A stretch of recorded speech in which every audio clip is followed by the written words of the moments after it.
Kamusta, MJ? Malate ka yata. Ano nangyari sa'yo? Ba't ganyan yung itsura mo? May baha pa rin kasi sa amin. Hindi pa umuupa, kaya kailangan naming lumusong. Ito, binaon ko na lang yung sapatos ko. Buti na lang sa amin hindi bumaba. Hindi ko kakayaning lumusong. Nako kids, mag-iingat kayo sa paglusong ninyo sa baha. Ha? Napakadelikado, marumi at maaari pang makapagdulot ng iba't ibang uri ng sakit. Gaya nga nung leptospirosis. Ano po yun, Kuya Eric? Leptospirosis. Ano nga po yun, Kuya Eric? Pwede mo pong i-spell para sa amin, Kuya Eric? Ako yari. Oh, ito yun. L-E-P tospirosis. Basta yun. Sakit na nakukuha mula sa ihi ng daga at ng iba pang mga hayop. Ang alam ko po, Kuya Eric, kapag bumaha po, nahalo po yung ihi ng daga sa tubig. At hindi po ito dapat na pumasok sa katawan natin. Dahil kapag nakapasok po ito, magkakasakit po tayo. Hala, ganun pala yun. Ang dami ko pa naman nakikita nagsiswimming sa baha. Ew! Oo, sari-saring dumi at kung ano-ano pa makikita mo sa tubig baha. Kaya kung maaari, sa loob na lang kayo ng bahay. Huwag nyo na piliting lumusong pa sa tubig baha. Total, kapag malakas ang ulan, di ba wala naman kayong pasok?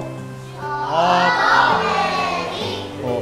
Kaya kayo walang pasok. Una ay para hindi kayo magkasakit at para hindi na kayo lumusong sa baha. Pero kids, kung tayo man ay iniingatan ng Diyos, mayroon mang proyekto ang ating pamahalaan. Eh kung hindi naman tayo nakikipag-participate, bali wala rin.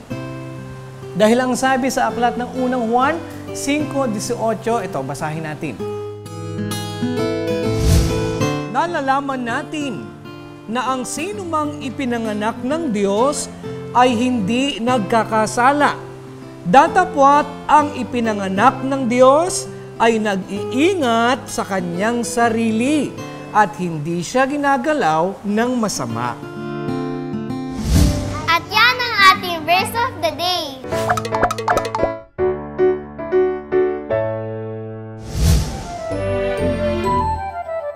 Hi kids! Nandito tayo ngayon sa La Verdad Christian College. Kaya hindi show na. Kaya tara na. Sama-sama tayong umawit at sumayaw.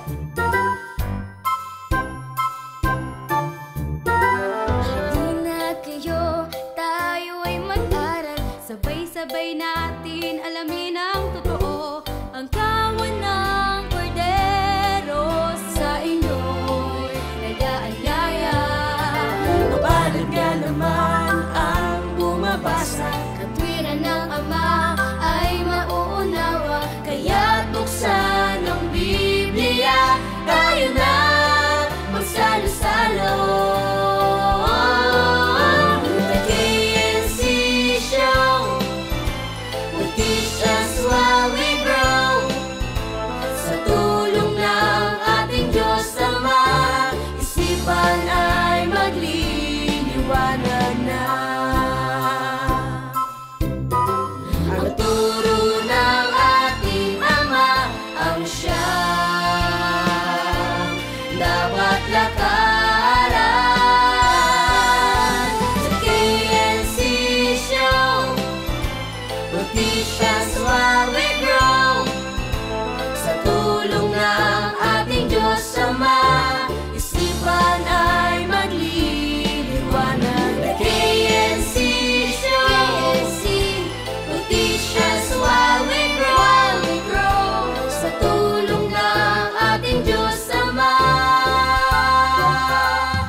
Pagkatapos ng malakas na ulan.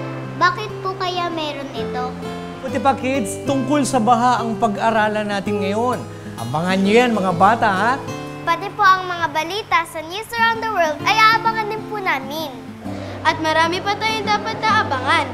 Lahat ng meron sa pagbabalik ng KFC Show!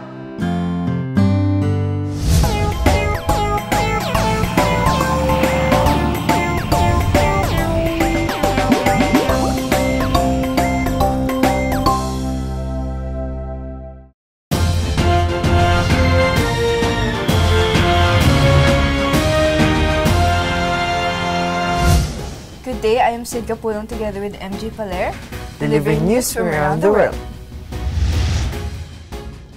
Innovations in disaster preparedness and response were on display in Palo Leyte as part of the National Disaster Resilience Month celebration.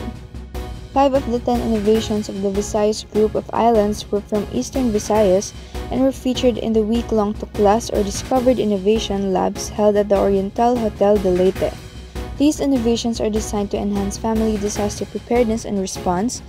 Among the innovations displayed was the Bakwit or evacuational kit, a flat package evacuation kit made of plastic pipes for easy transportation and setup. It fits all the evacuation essentials like soft partition, sleeping mattress, and storage shelving. Tuklas, which is an acronym for Tungo sa Kahandaan ng Pilipinas, is a community-centered innovation project that aims to support local solutions on disaster risk reduction and management. Meanwhile, Dayton Children's Hospital in Dayton, Ohio, USA teamed out with the University of Dayton's Engineering Department, Dayton Children's Physical Therapists, and Walmart to provide retrofit cars for children with mobility problems during the Go Baby Go event. The engineering students and physical therapists work together to transform power wheels for kids with disabilities. The car is fit for the child with what they can use to function it.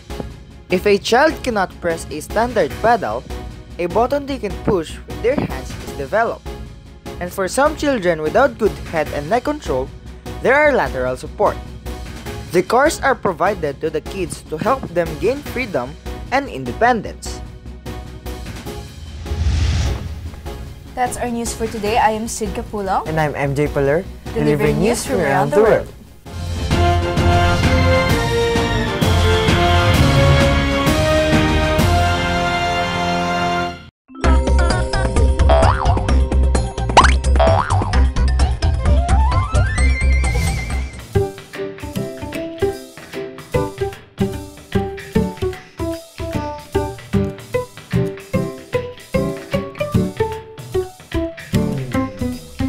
Kids, mukhang namamaster nyo na yung pagdodrawing ng mga hugis Opo, Kuya Moonlight. Alam po kasi namin kung gaano ito kahalaga sa pagdodrawing. Pero alam nyo ba, na sa mga simpleng shape na yan ay maaari tayo makagawa ng obra? Talaga po? Paano po yung ginagawa? Alam kong yan din ang tanong nyo, kids. Kaya kung gusto nyong malaman kung paano yung gawin, samahan nyo ulit kaming gumawa ng project sa araw na ito. At ang tawag dito ay scribble painting. At ang mga kailangan nating materials ay bond paper, marker, coloring materials, at gumawa na rin ako ng mga patterns. Tara, simulan na natin. Ito ang mga paraan sa paggawa. Una, gumawa muna ng mga hugis sa cardboard paper. Maaaring pagpatungin ang mga hugis para makagawa pa ng maliit na space. Punuin ng hugis ang papel. Kung puno na ng hugis ang papel nyo, maaari na itong kulayan.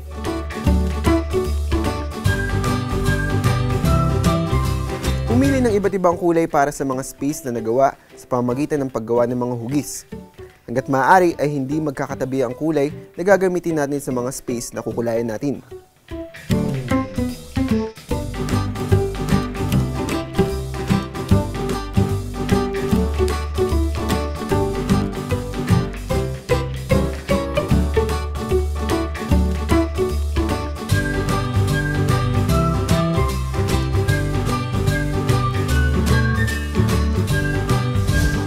Moonlight, okay po ito Mas maganda ang resulta kung angkop ang color combination na gagamitin natin. O kids, hindi lang ang kakayahan natin sa pagguhit ang mapagsasanayan sa project na ito, pati na ang ating creativity at maging ang pagpili natin sa kulay. Nakasunod ba kayong mga bata? Madali lang, di ba? At para madagdagan pa ang ating obra, samahan niyo ulit kami sa susunod at sanayin ang ating kakayahan sa pagguhit dahil tayo mga Batang Artistic!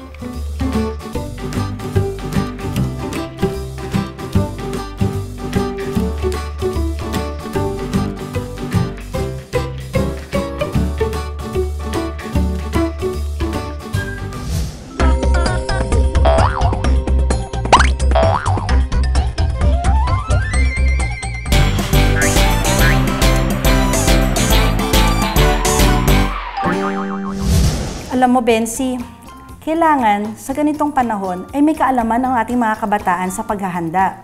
Marami tayong mga ibang hakbangin na pwedeng magawa para dito. Kung nagsuspend ka ng ilang oras para manood ng cartoons o manood ng mga paborito mong palabas, maglaan ka rin ng oras para makinig ng balita. Mahalaga kasi na aware ka sa nangyayari sa iyong paligid, lalo na kapag may pagbabanta na sama ng taya ng panahon. Kailangan makikinig ka dito.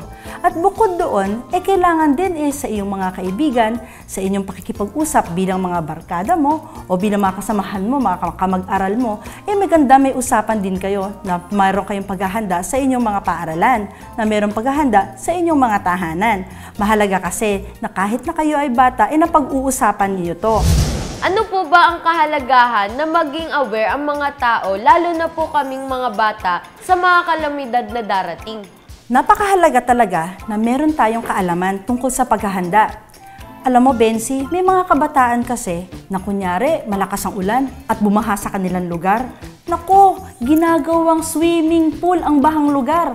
Lingid sa kanilang kaalaman, may dalang maraming sakit itong pagbabaha na ito. Kaya kailangan meron kang kaalaman na dapat iiwasan natin ito. Pwede ka kasing magkasakit ng matindi. Meron kasing mga bata, dahil sa paglalaro nila, sa kasamaang palad, may mga naitatala tayo na namamatay dahil dito. Kahit na pinagbabawal na natin na pumunta sila sa ilog o tumawid ng ilog, minsan kasi kapag hindi nararanasan, parang hindi nila nai-imagine na maaaring mangyari yon. So mahalaga na bago pa lamang, maiiwasan natin yung pagkakaroon ng casualties na kabataan kapag may nangyayari sa atin mga sama ng taya ng panahon. Maraming salamat po. Maraming salamat din sa iyo, Bensi.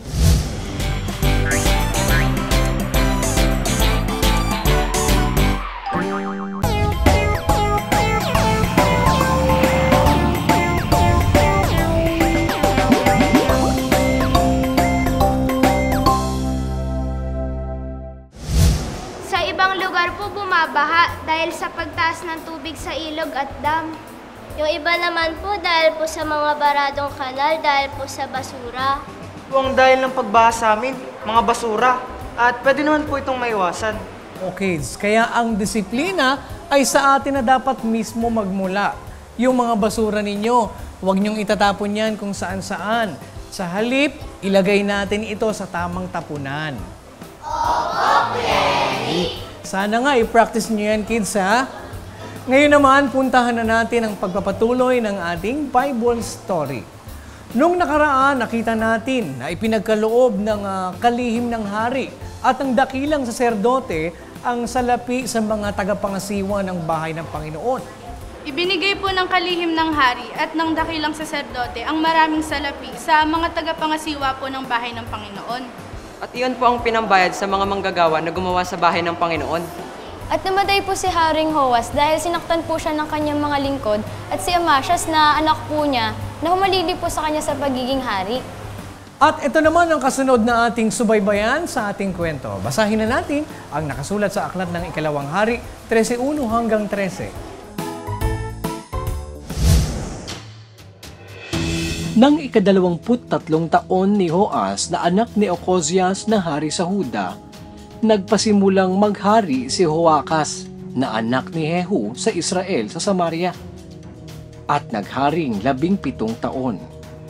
At gumawa siya ng masama sa paningin ng Panginoon at sumunod sa mga kasalanan ni Jeroboam na anak ni Nabat na kanyang ipinagkasala sa Israel. Hindi niya hiniwalayan ang mga yaon. At ang galit ng Panginoon ay nag-alab laban sa Israel.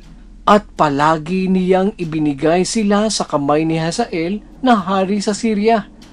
At sa kamay ni Ben-Hadad na anak ni Hazael. At si Joacas ay dumalangin sa Panginoon at dininig siya ng Panginoon sapagkat nakita niya ang kapighatian ng Israel kung paanong inapi sila ng hari sa Syria. At binigyan ng Panginoon ang Israel ng isang tagapagligtas na anupat sila'y nagsilabas na mula sa kamay ng mga taga-Syria. At ang mga anak ni Israel ay nagsitahan sa kanilang mga tolda, gaya ng dati. Gayunmay hindi sila nagsihiwalay sa mga kasalanan ng sangbahayan ni Jeroboam na ipinagkasala sa Israel, kundi nilakaran nila. At nalabi ang Asera naman na Samaria, sapagkat hindi siya nag-iwan kay Joacaz sa mga tao liban sa 50 nangangabayo at 10 karo at 10,000 taong lakad, sapagkat nilipol sila ng hari sa Syria at ginawa silang parang alabok sa giikan.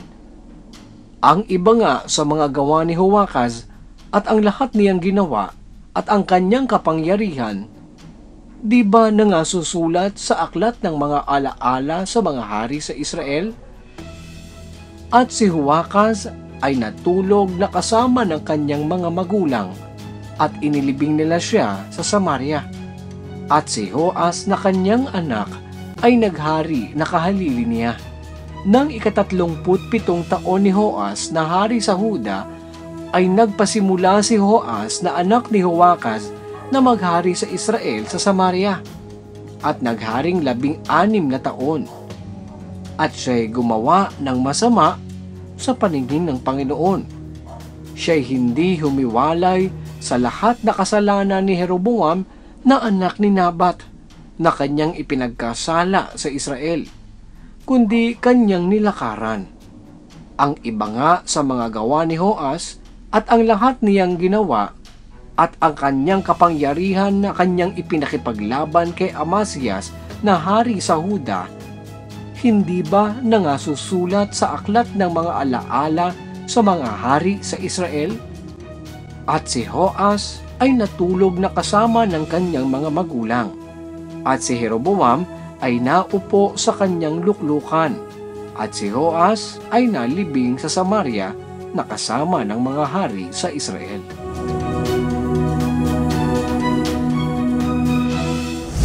Naku, gumawa po pala na masama sa harap ng Panginoon si Joacaz na anak ni Jehu. Hindi po tumigil ang mga Israelita sa paggawa ng masama, kahit binigyan na sila ng Panginoon ng tagapagligtas laban sa kanilang mga kaaway. Pero teka, Kuya Eric, may iba naman po ko. Ano naman po ba ang sumunod na nangyari kay Propeta Eliseo? God willing, kids, yan naman ang susunod nating tutuklasin. Kaya huwag kayong absent sa panonood ng Bible story. Kung madalas bumaha sa lugar natin, tumulong tayo sa community para malunasan ang problema dito. At sa pagdating ng bagyo, kasunod ang pagbaha, dobling ingat ang gawin natin mga bata. Hindi man natin maibalik ang mga nilikha ng Diyos tulad nung una, ang maging katulong tayo para huwag lubusang masira ang kanyang nilikha, ay umpisahan natin. Pangunahin na dyan ay ang kalinisan sa sarili man o sa loob ng bahay, maging sa kapaligiran. Kung taglay natin ito, saan man tayo magpunta, gagawin natin yan. Dahil ang pagiging malinis ay tanda na tayo ay sa Diyos. Basahin natin ang nakasulat sa Aklat ng Santiago 3:17. Ngunit ang karunungang buhat sa itaas ay una-unay malinis, saka mapayapa, banayad, madaling panaingan, puspos ng kaawaan at ng mabubuting bunga, walang inaayunan, walang pagpapaimbabaw.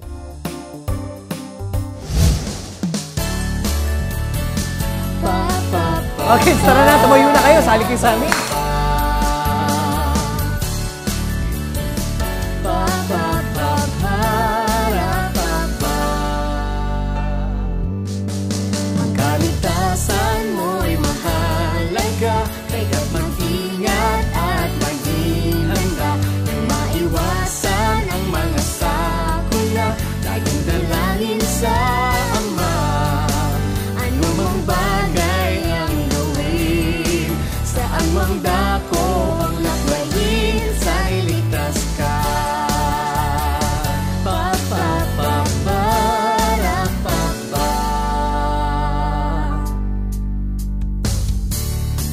Ang mabuting kalusugan,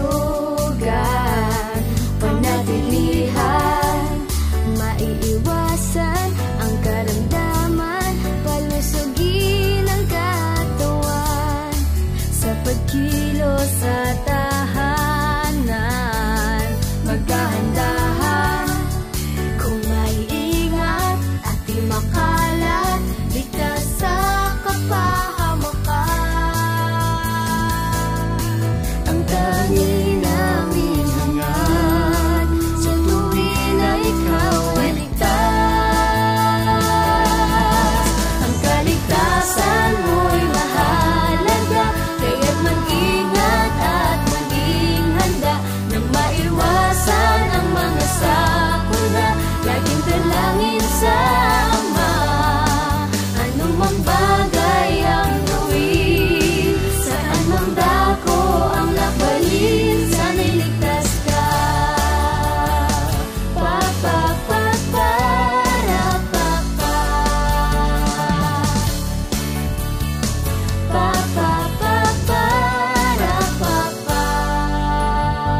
kasiyahan, mga tawanan, mawawala sa isang iglap lang. Ang tangi naming hangad sa tuwing na ikaw ay ligtas. Ang kaligtasan mo'y mahalaga, kaya't mag-ingat at maging handa nang maiwasan ang mga sakuna. Laging dalangin sa Ama, anumang bagay ang gawin, saan mang dako ang lambayin, sana'y ligtas ka, sana'y ligtas ka. Ang kaligtasan mo'y mahalaga, kaya't mag-ingat at maging handa nang maiwasan ang mga sakuna. Laging dalangin sa Ama, ang kaligtasan mo'y mahalaga, kaya't mag-ingat at maging handa nang maiwasan ang mga sakuna. Laging dalangin sa Ama, anumang bagay ang gawin, saan mang dako ang lambayin, sana'y ligtas ka. Pa pa pa para pa pa. Pa pa pa para pa pa.